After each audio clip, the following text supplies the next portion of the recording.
పడుతోంది. పడే కొద్దీ ఇంకా పడుతోంది. అలా పడి పడి ఆల్ టైమ్ కనిష్టానికి పడిపోయింది మన రూపాయి.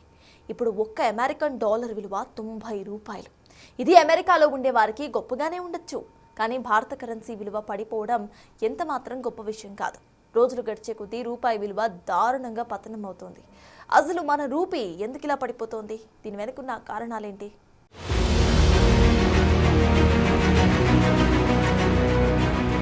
రూపాయి ఢమాల్.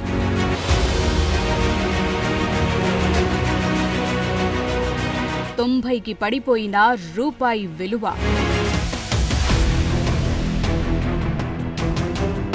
ఇంటర్నేషనల్ మార్కెట్లో ఇండియా కరెన్సీ రూపాయి విలువ దారుణంగా పతనమైంది. తొలిసారి డాలర్తో పోలిస్తే ఏకంగా 90 మార్కును దాటి ఆల్ టైమ్ కనిష్టానికి పడిపోయింది. ప్రపంచ దేశీయ అంశాల నుంచి కరెన్సీపై కొన్ని వారాలుగా ప్రెషర్ పెరుగుతోంది. ఈ క్రమంలో రూపాయి పతనమైన తీరు అందరినీ షాక్ కి గురిచేసింది. విదేశీ పెట్టుబడిదారులు భారత మార్కెట్ల నుంచి డబ్బును ఉపసంహరించుకోవటం, షార్ట్ కవరింగ్ కొనసాగటంతో ప్రపంచ వ్యాప్తంగా డాలర్ బలపడింది. ఇవన్నీ రూపాయి క్షీణించేందుకు కారణమయ్యాయి. భారత్ అమెరికా వాణిజ్య చర్చలపై సందిగ్ధత, విదేశీ సంస్థాగత మదుపర్ల లాభాల స్వీకరణ లాంటివి కూడా రూపాయి విలువను బలహీనపరుస్తున్నాయని మార్కెట్ నిపుణులు చెప్తున్నారు. ఇదిలాగే కొనసాగితే రూపాయి విలువ 91కి పడిపోవచ్చని అంచనా వేస్తున్నారు. భారత్ అమెరికా మధ్య ట్రేడ్ డీల్ ఇంకా కుదరకపోవటం, పదే పదే జాప్యం కారణంగా రూపాయి తొలిసారి 90 మార్కు కంటే దిగువకు పడిపోయింది. మార్కెట్లు ఇప్పుడు విస్తృతమైన హామీల కంటే బలమైన సంఖ్యలను కోరుకుంటున్నాయి. ఫలితంగా కొన్ని వారాలుగా రూపాయిలో అమ్మకాలు వేగంగా సాగుతున్నాయి. పెరిగిన వస్తువుల ధరలు సెంటిమెంటును మరింత దెబ్బతీశాయి. అధిక స్థాయిలో మెటల్, బంగారం ధరలు భారతదేశ దిగుమతి బిల్ని మరింత దిగజార్చాయి. అమెరికా సుంకాలు సైతం ఎగుమతుల పోటీతత్వాన్ని దెబ్బతీస్తున్నాయి. ప్రపంచ మార్కెట్లు ఖనిజ ఇంధనాలు, యంత్రాలు, విద్యుత్ పరికరాలు, రత్నాల లాంటి దిగుమతుల రంగాలతో పోలిస్తే ఇది ఈక్విటీలలో సెంటిమెంటును బలహీనపరిచిందని చెప్తున్నారు. ఆర్బీఐ జోక్యం లేకపోవటం వల్లే రూపాయి క్షీణించిందనే వాదనలు కూడా వినిపిస్తున్నాయి. రిజర్వ్ బ్యాంక్ ఆఫ్ ఇండియా నుంచి స్పష్టమైన సంకేతం కోసం మార్కెట్ వెయిట్ చేస్తోంది.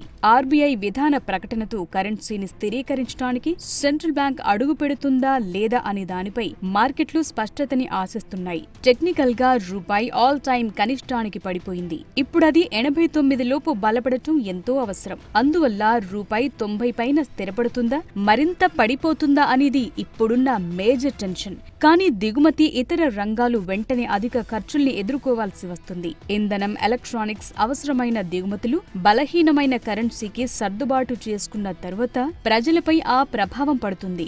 చాలా కాలంగా పెండింగ్ లో ఉన్న యుఎస్ భారత్ ట్రేడ్ డీల్లో కదలిక వస్తుందా లేదా అనేది కూడా ఆసక్తిగా మారింది. అప్పటి వరకు రూపాయి మారకం విలువ అస్థిరంగా ఉంటుందని, వరల్డ్ సెంటిమెంట్ లో చిన్న మార్పులు సంభవించే అవకాశం ఉందని విశ్లేషకులు భావిస్తున్నారు.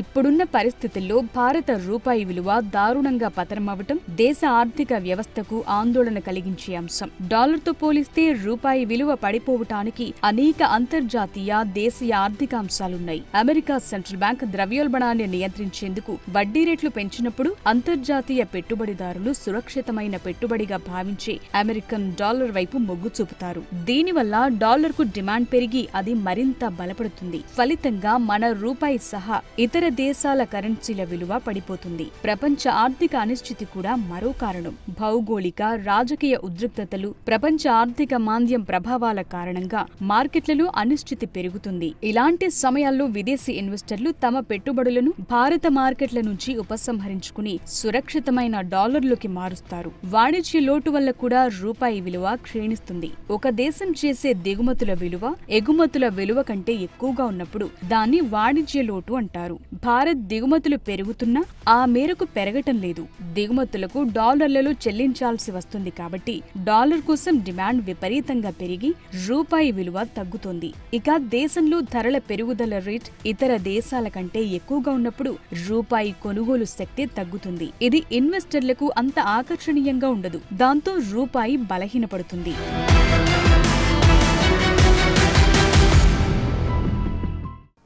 రూపాయి రూపాయి విలువ దారుణంగా పడిపోతుంది. మరి నెక్స్ట్ ఏంటి? ఇప్పుడున్న పరిస్థితుల్లో రూపాయి స్థిరపడుతుందా, మరింత కిందకు పడిపోతుందా అనేదే ఇప్పుడు major question. RBI policy signal, విదేశీ పెట్టుబడులు, భారత్ యుఎస్ ట్రేడ్ డీల్స్ మీదే రూపాయి ఫ్యూచర్ ఆధారపడి ఉందా? మన రూపీ ఇలాగే పడిపోతూ ఉంటే మన దేశ ఆర్థిక వ్యవస్థ పరిస్థితి ఏంటి? రూపాయి విలువ పడిపోవడం వల్ల ఎవరికి నష్టం, ఎవరికి లాభం?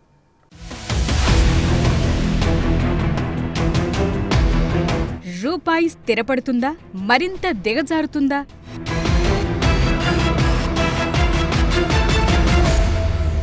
మన రూపాయి భవిష్యత్ ఏంటి?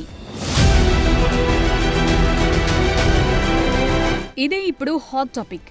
ద్రవ్యోల్బణాన్ని నియంత్రించడానికి ఆర్బీఐ వడ్డీ రేట్లను ఎలా నిర్ణయిస్తుందనేది ఇప్పుడు చాలా ముఖ్యం. వడ్డీ రేట్లు పెంచడం వల్ల విదేశీ పెట్టుబడులు దేశంలోకొచ్చే అవకాశాలు పెరిగి రూపాయికి మద్దతు లభిస్తుంది. Foreign portfolio, foreign direct investment రూపంలో దేశంలోకి డాలర్లు ఎంత ఎక్కువగా వస్తే రూపాయి అంత స్థిరంగా ఉంటుంది. అంతర్జాతీయ మార్కెట్లలో అనిశ్చితి నెలకొన్నప్పుడు విదేశీ ఇన్వెస్టర్లు తమ పెట్టుబడులను వెనక్కు తీసుకోవటం వల్లే రూపాయి బలహీనపడుతుంది. ఈ పరిస్థితుల్లో రూపాయి విలువ మరింత పడిపోకుండా నియంత్రించడానికి రిజర్వ్ బ్యాంక్ ఆఫ్ ఇండియా విదేశీ మారక ద్రవ్య నిల్వల నుండి డాలర్లను విక్రయిస్తుందా, మరేదైనా చర్యలు తీసుకుంటుందా అన్నది ఆసక్తిగా మారింది. అమెరికాతో సానుకూల వాణిజ్య ఒప్పందాలు కుదిరితే భారత ఎగుమతులు పెరిగి డాలర్ల రాబడి పెరుగుతుంది. ఇది రూపాయికి కొంత బలాన్నిస్తుంది. అంతేకాదు, క్రూడ్ ఆయిల్ రేట్లు రూపాయిపై అత్యంత ఎక్కువ ప్రభావం చూపుతాయి.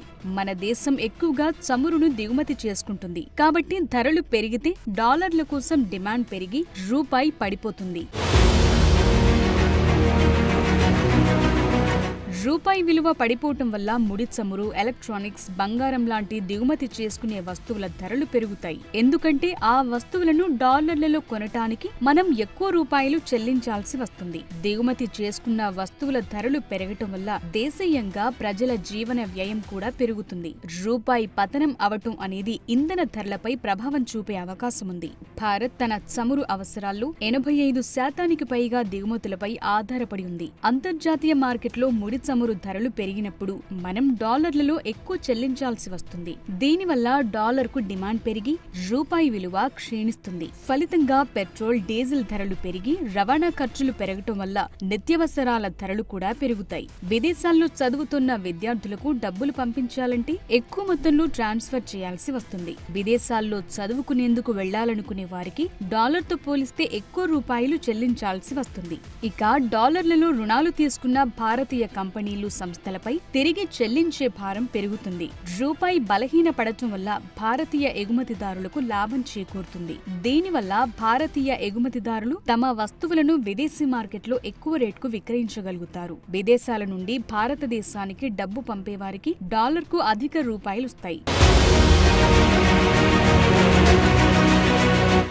రూపాయి విలువ ఇలాగే పడిపోతూ ఉంటే దాని ప్రభావం ఖచ్చితంగా భారత ఆర్థిక వ్యవస్థపై పడుతుంది. రూపాయి పతనం వల్ల దిగుమతి చేసుకునే వస్తువుల ధరలు పెరిగి ఆ భారం ప్రజలపై పడి దేశంలో ద్రవ్యోల్బణం పెరుగుతుంది. రూపాయి బలహీనపడటం వల్ల భవిష్యత్తులో నష్టాలు రావచ్చనే భయంతో విదేశీ ఇన్వెస్టర్లు తమ పెట్టుబడులు ఉపసంహరించుకునే ప్రమాదం ఉంది. ఇది మరింత పతనానికి దారితీయొచ్చు. ఇప్పుడున్న పరిస్థితుల్లో రూపాయి స్థిరపడాలంటే విదేశీ పెట్టుబడులు భారీగా పెరగాలి, వాణిజ్య లోటు తగ్గాలి, అంతర్జాతీయ చమురు ధరలు దిగిరావాలి. అప్పుడే రూపాయి తిరిగి బలపడటం మొదలవుతుంది. ఈ ఒడిదుడుకులను నివారించేందుకు ఆర్బీఐ కూడా జోక్యం చేసుకుంటుంది. రూపాయి విలువ పడిపోవటం అనేది దేశ ఆర్థిక వ్యవస్థకు ఓ సవాల్. దీన్ని అధిగమించడానికి ప్రభుత్వం ఆర్బీఐ సమన్వయంతో దీర్ఘకాలిక విధానాలను అమలు చేయాల్సి ఉంటుంది. ప్రధానంగా వాణిజ్య లోటును తగ్గించడానికి దేశీయ ఉత్పత్తిని, ఎగుమతులను పెంచాలి. విదేశీ పెట్టుబడిదారుల్లో విశ్వాసాన్ని పెంచి మరింత మంది పెట్టుబడిదారులు పెట్టుబడి పెట్టేందుకు అనుకూలమైన విధానాలను తీసుకురావాలి. ముడి చమురు దిగుమతులపై ఆధారపడటం తగ్గించి ప్రత్యామ్నాయ ఇంధన వనరులను ప్రోత్సహించాలి. రాజకీయ, ఆర్థిక విధానాల్లో స్థిరత్వం, స్పష్టత ఉండేలా చూసుకోవటం వల్ల విదేశీ పెట్టుబడిదారుల నమ్మకాన్ని కాపాడుకోవచ్చు. రూపాయి విలువ పతనం అనేది కేవలం సంఖ్యాపరమైన మార్పు కాదు. ఇది దేశ ఆర్థిక వ్యవస్థలో నెలకొన్న లోపాలు, అంతర్జాతీయ మార్కెట్ల ఒత్తిడికి నిదర్శనం. దీర్ఘకాలికంగా బలంగా ఉండే ఆర్థిక వ్యవస్థను నిర్మించడం ద్వారా మాత్రమే రూపాయి విలువను స్థిరీకరించే అవకాశం ఉంది.